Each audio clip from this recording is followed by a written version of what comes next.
Welcome back to Programming with Adam, and in this video we will be looking at LeetCode problems. So this one is, next one is symmetric tree. So I have opened it here, and the description is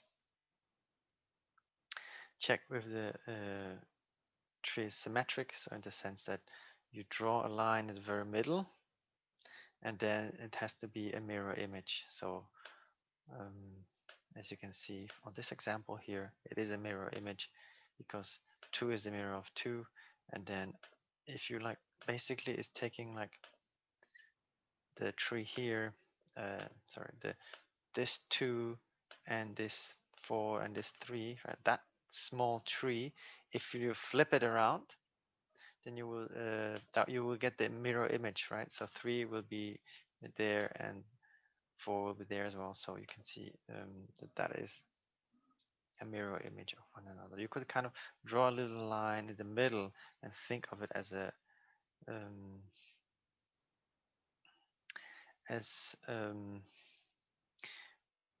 each of the side have to be the same with the same distance from that line. So for example here we have the 4s being equally distance from the middle line, the 3 being equal distance from the middle line, 2 being equal distance from the middle line, and 1 is just in the middle. Whereas now if I draw a line here, you will see that now the 3s are not in the same distance from the middle line, so therefore this one is not symmetric. Another way to think about it is you would write this on a piece of paper,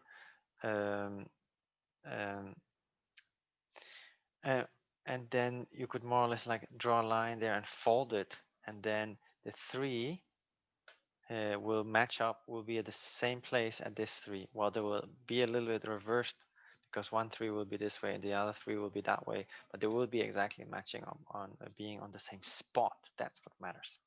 So that's symmetric.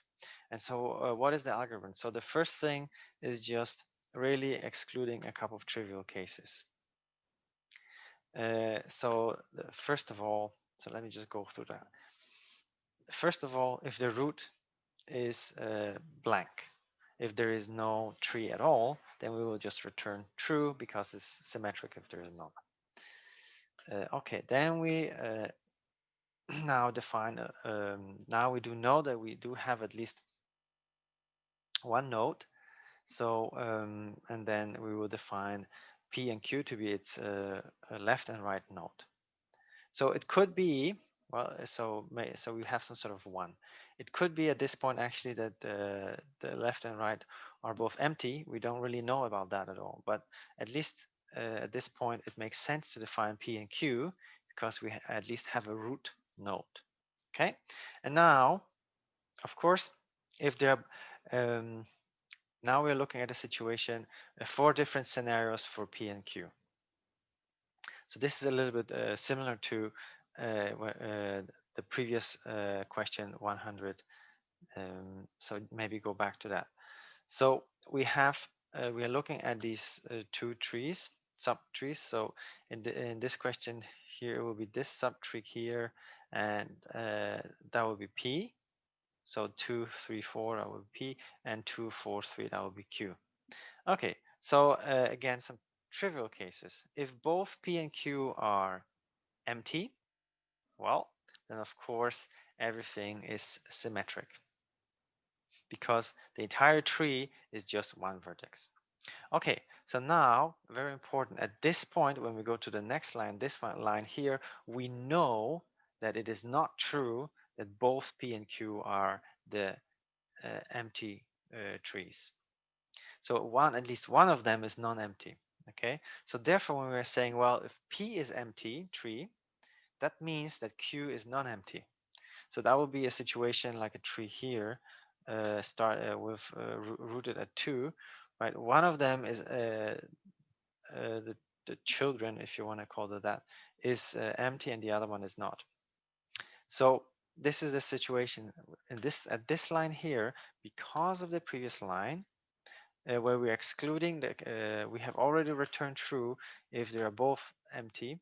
So in the next line, we know that they are not both empty. So if P is empty, then Q is not empty, and we have the tree is not symmetric, and we are returning false.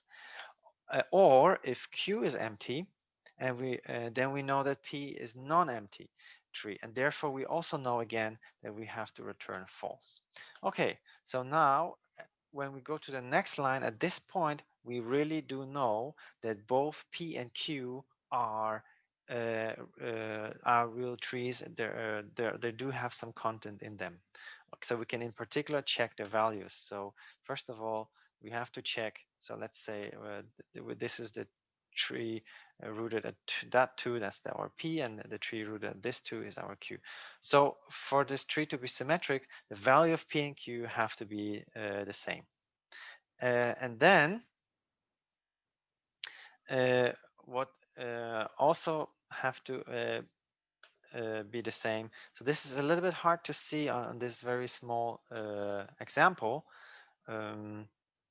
But what also has to be true is that when you take the left of P, so that is the 3, and you take the right of Q, that is this 3 here. They not only their values have to be equal. In fact, those, because they could be keep going down further, right? So let's say below 3, we could have a 1 and a 2. Just think about that. So below this 3, should we also have a 1 and a 2?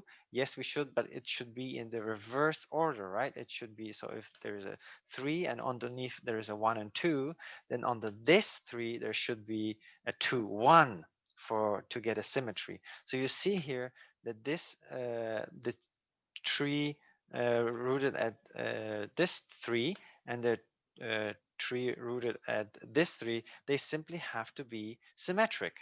So we are creating a new tree where we take the left P left and Q right, 0 at the top doesn't really matter, and we check if that is symmetric.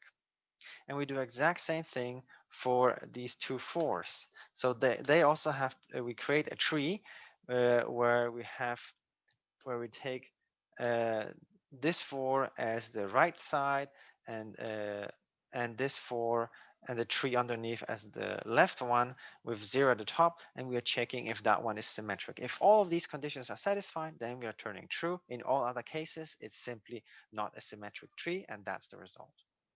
Okay, and for the speed, 98.6% roughly, so I'm pretty happy with that. That is probably as good as you can do it. So that's it for this example here.